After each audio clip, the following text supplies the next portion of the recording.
یہ روح کی بیماری کی علامات ہیں. اسے مسجد اچھی نہیں لگتی، قرآن کی تلاوت اچھی نہیں لگتی، لیکن وہی سینما اچھا لگنے لگ جاتا ہے، بے حیائیاں اچھی لگنے لگ جاتی ہیں. یہ روح کی بیماری کی علامات ہیں. آپ نے محسوس کیا ہوگا جب آدمی کو بخار آتا ہے تو ہر کھانا کڑوا لگتا ہے. اچھا کھانا بھی کڑوا کڑوا لگنے لگتا ہے، حالانکہ کھانا تو اچھا ہی ہوتا ہے.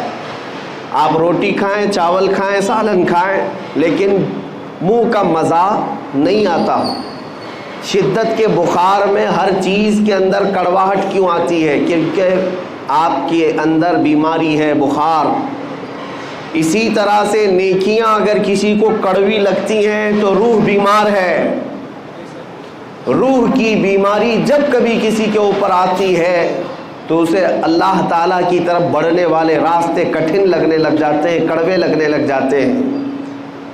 تسبیح بھی تمہارے لیے کڑوی ہے، قرآن کی تلاوت بھی کڑوی لگتی ہے، روزہ بھی بھاری ہے اور نماز کی 2 رکعت بھی بھاری ہے. ہم نے دیکھا ہے فجر کی 2 رکعت جن لوگوں پر بھاری پڑتی ہے وہ اسی ٹائم پر فجر کے وقت میں 2 گھنٹہ جیم آرام سے کر لیتے.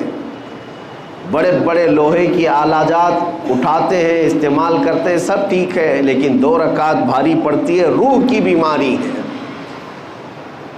اب روح کی بیماری کے علاج کے لیے ہم نے بہت سارے ہاسپٹل دیکھے، ڈاکٹرز دیکھے، لیکن اس نام سے کوئی ڈاکٹر بھی نہیں، اس نام سے کوئی ہاسپٹل بھی نہیں. اسی کو مفتی اعظم ہند رحمۃ اللہ تعالی علیہ نے اپنے اشعار میں لکھا ہے: زہر معاصی کا طیبہ ہی شفا خانہ. یعنی گناہوں کے زہر کا اگر کوئی شفا خانہ ہے تو میرے مصطفیٰ کا دربار. اور اسی کو قرآن نے کہا: وَلَوْ أَنَّهُمْ إِذْ ظَلَمُوا أَنفُسَهُمْ جَاءُوكَ. جب مومنین اپنے آپ پر ظلم کر لیں، گناہوں میں آلودہ ہو جائیں، تو اے حبیبی آپ کے دربار میں آئیں. اللہ کا حکم ہے. میں یہ آپ کے سامنے جو آیت تلاوت کر رہا ہوں 5ویں پارے کی آیت ہے.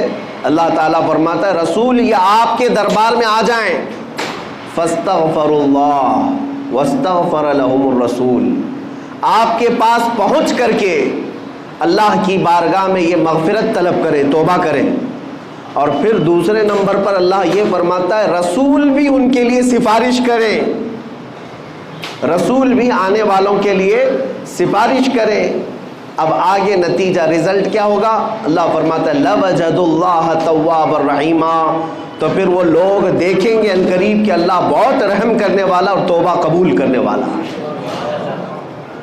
اب مسئلہ یہ ہے کہ اپنے روح کی بیماری کا علاج کروانا اور اپنے گناہوں سے توبہ کرنے کے لیے پوری دنیا ہے، لیکن اللہ تبارک و تعالیٰ فرماتا ہے رسول یہ آپ کے دربار میں آئیں، آپ کے دربار میں آئیں.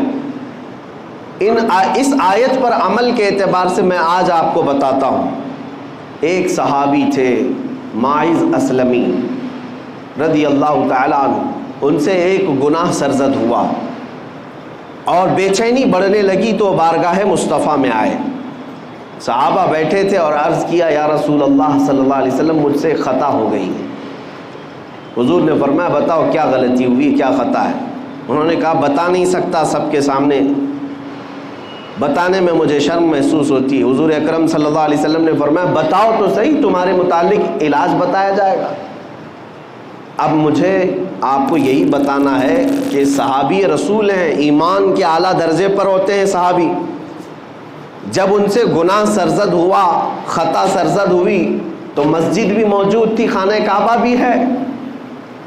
اللہ ہی تو بخشش کرنے والا ہے، اللہ ہی مغفرت کرنے والا ہے.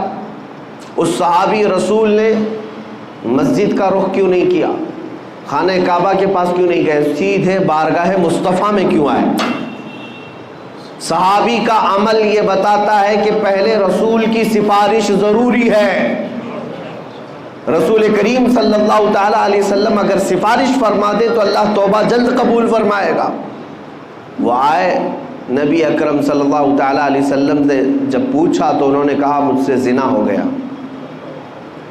حضور پاک صلی اللہ علیہ وسلم نے اپنا چہرہ مبارک پھیر لیا، کہا کہ تم ہمارے ہاں سے نکل جاؤ. اب وہ زار و قطار رونے لگ گئے، اتنا رونے لگ گئے کے قدموں میں گر گئے. کہا کہ اگر آپ ناپاک کریں تو پھر میں کہاں جاؤں. اعلیٰ حضرت نے اسی کی ترجمانی کرتے ہوئے یوں کہا ہے, تجھ سے جو منہ چھپاؤں تو کروں کس کے سامنے. یا رسول اللہ, تم سے جو منہ چھپاؤں تو کروں کس کے سامنے, کیا اور کسی سے توقع نظر کی ہے؟ بد ہیں تو آپ کے, بھلے ہیں تو آپ کے, ٹکڑوں پہ یہیں کے پلے ہیں, رخ کدھر کریں. اس صحابی نے جب حضور اکرم صلی اللہ علیہ وسلم کی بارگاہ میں رو کر کے اپنا جرم کا اقرار کیا تو حضور نے پھر 3 مرتبہ پوچھا, تم ہوش و حواس میں کہہ رہے ہو؟ تم ہوش و حواس میں کہہ رہے ہو؟ انہوں نے کہا ہاں بالکل ہوش و حواس میں کہہ رہا ہوں. کہا تمہیں پتہ ہے زنا کی سزا کیا ہے؟ کہا ہاں مجھے پتہ ہے. اس کے بعد رسول رحمت صلی اللہ علیہ وسلم نے صحابہ سے کہا کہ انہیں سنسار کیا جائے گا. وادی انم, آج بھی وہ وادی موجود ہے مدینے کے مضافات میں, ایک چھوٹی سی پہاڑی ہے, صحابہ لے کر کے گئے. اسلام کی ایک عظیم سزا ہے یہ, زنا پر رکھی ہوئی سزا. لوگ اس کا مذاق اگرچہ اڑاتے ہوں کہ اسلام گردن کاٹنے کی اور سنسار کرنے کی اجازت دیتا ہے, حکم دیتا ہے, تمہیں اندازہ نہیں. یہ سزائیں فطرت کے عین مطابق ہیں, اس لیے کہ کینسر کے پھوڑے کو اگر نہ کاٹو گے تو جسم میں زہر پھیل جاتا ہے, اور یہ سزائیں اسی لیے رکھی گئی ہیں کہ معاشرہ ڈس بیلنس نہ ہو. یہ سزا اس وقت تمہیں اچھی لگے گی جب کسی کی اپنی بیٹی کے ساتھ کوئی زنا کر لے.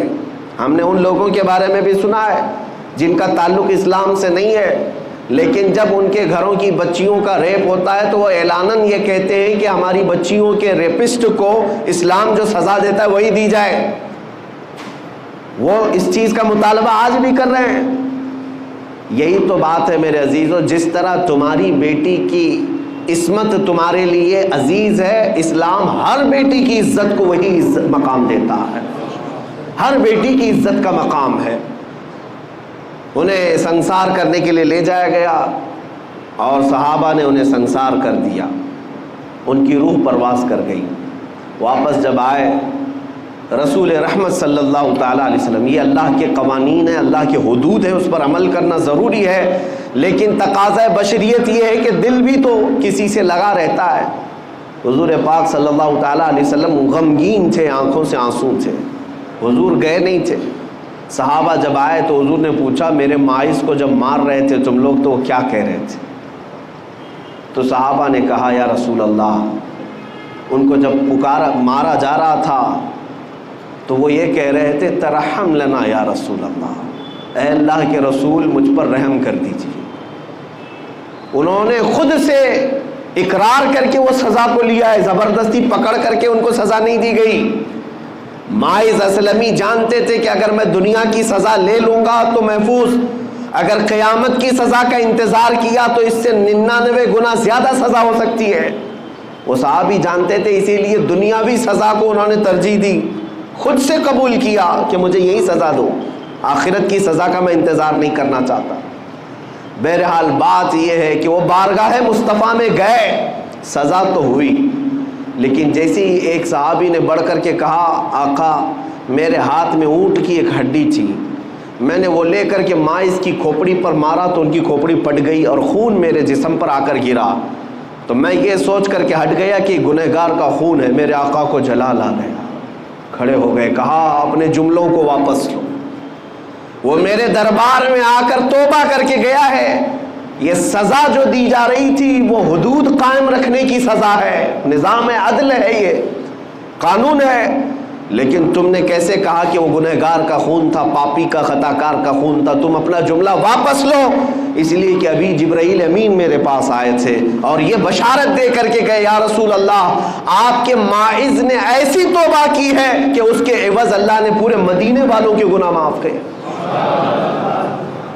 عزیزان گرامی, یہ واقعہ میں نے اس لیے عرض کیا کہ بارگاہ مصطفیٰ میں جو ایک بار پہنچ جائے مولا کریم اس کے بھی گناہ معاف کرتا ہے, اس کے متعلقین کے بھی گناہ معاف